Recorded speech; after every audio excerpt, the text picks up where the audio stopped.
Oi pessoal, bom dia, bem-vindos de volta à nossa série sobre literatura e artes para o Enem. Hoje a gente vai falar de dois momentos fundamentais da nossa literatura, o quinhentismo e o barroco. E eu já adianto, não se trata só de estilos de época, mas de espelhos de uma sociedade marcada por colonização, desigualdade, religiosidade e luta por poder. O quinhentismo é o conjunto de textos produzidos no Brasil no século XVI, logo após a chegada dos portugueses. Mas atenção, esses textos não foram feitos para os povos daqui, e sim para a metrópole, para o pessoal lá de Portugal. A famosa Carta de Pero Vaz de Caminha descreve o Brasil como um verdadeiro paraíso tropical, cheio de riquezas, terras férteis e um povo puro, que poderia ser facilmente catequizado. Mas se a gente olha de perto, percebe que essa descrição era um discurso político, um projeto de colonização. No Enem de 2013, caiu um fragmento dessa carta. A pergunta não era sobre o português rebuscado, mas sobre como o texto representava os indígenas.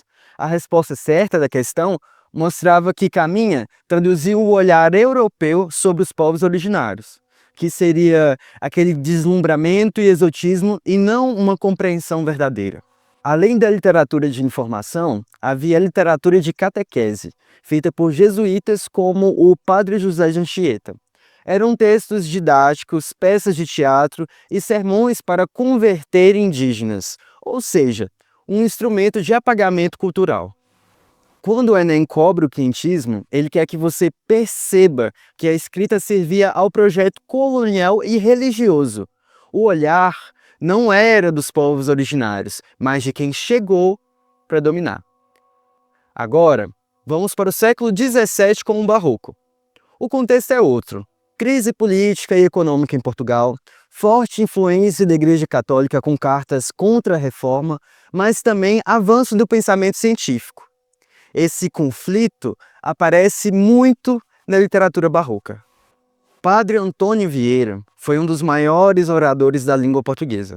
Seus sermões eram religiosos e políticos. Ele defendia indígenas contra a escravidão, mas aceitava a escravização de africanos, mostrando então as contradições da época.